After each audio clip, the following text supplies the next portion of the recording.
Hello. Today we're going to configure protection rules on Cloud Firewall (CFW) to allow traffic between two VPCs. You need to let an enterprise router forward VPC traffic to CFW and enable CFW protection on VPCs. After protection is enabled, configure protection rules on CFW and view logs in a timely manner. This video demonstrates how to configure a VPC border firewall and add protection rules to allow traffic between two VPCs. Traffic is forwarded from VPC 1 to CFW through the enterprise router. CFW filters the traffic based on protection policies, lets the allowed traffic go to the enterprise router, and then forwards the traffic to VPC 2.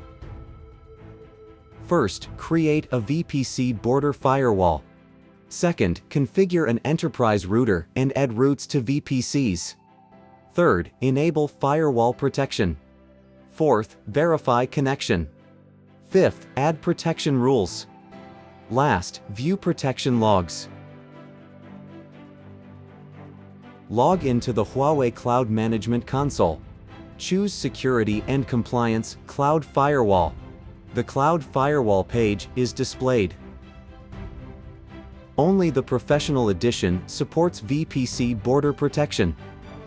Choose Assets, inter-VPC border firewalls. Click Create Firewall. VPC border protection depends on the enterprise router service. To use this function, ensure the account has at least one enterprise router. Here the enterprise router under the account is automatically identified. The CIDR block provided here is only an example. Configure it as needed. It cannot be modified once configured.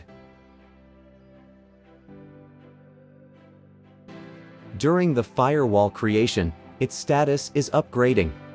Wait for 3 to 5 minutes. After the creation is complete, the status changes to running. On the inter-VPC border firewalls page, click Edit Protected VPCs. The enterprise router page is displayed. The firewall attachment has been automatically added. We need to add VPC attachments.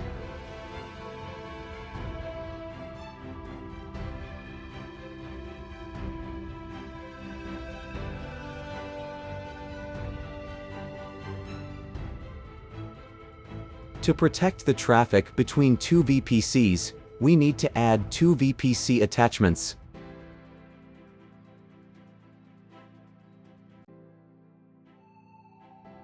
Click the Route Tables tab. Create two route tables as the Association Route Table and the Propagation Route Table, respectively. Use the first route table as the Association Route Table.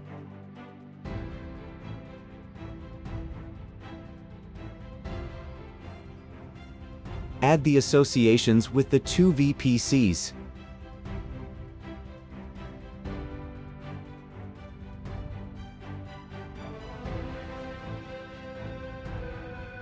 Add a route and select the CFW instance attachment type.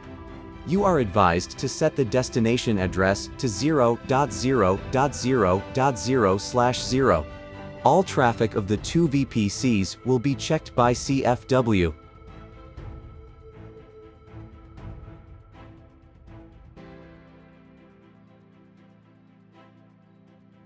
Use the second route table as the propagation route table.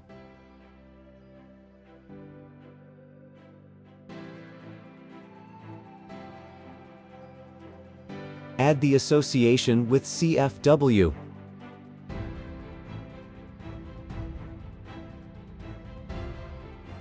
Add propagations for the two VPCs.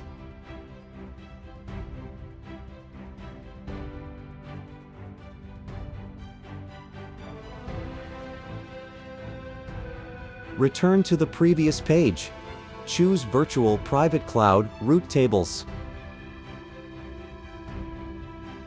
Click the route table of VPC2 and add a route. Set destination to the CIDR block of VPC1 and set next hop type to Enterprise Router.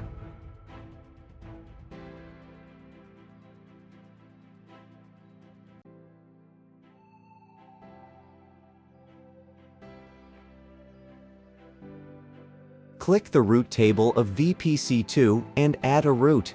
Set destination to the CIDR block of VPC1, and set next hop type to enterprise router.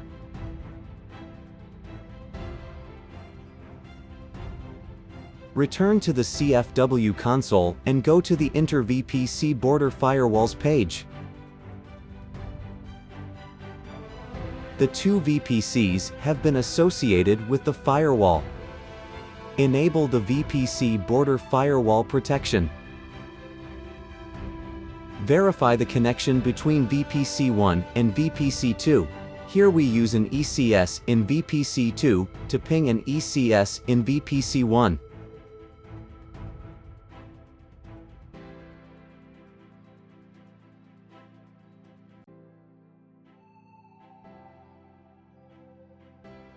After traffic is generated, return to the console and choose Log Audit, Log Query.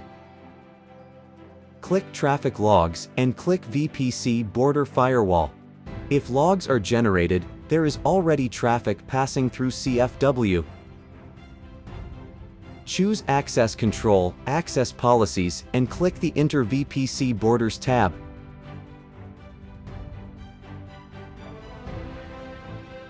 Add a protection rule that blocks all traffic.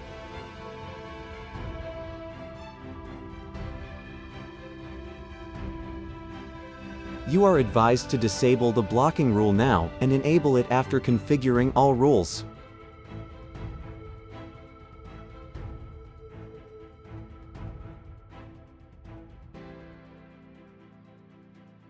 Add a protection rule to allow traffic from ECS1 to ECS2.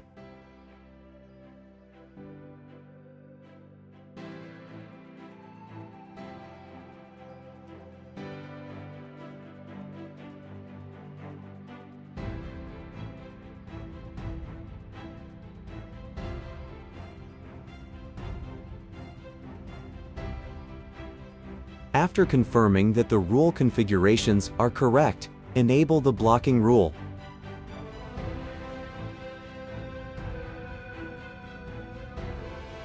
Choose Log Audit, Log Query. Click Access Control Logs and click VPC Border Firewall. Logs show that the traffic from ECS1 to ECS2 was allowed and that other traffic was blocked.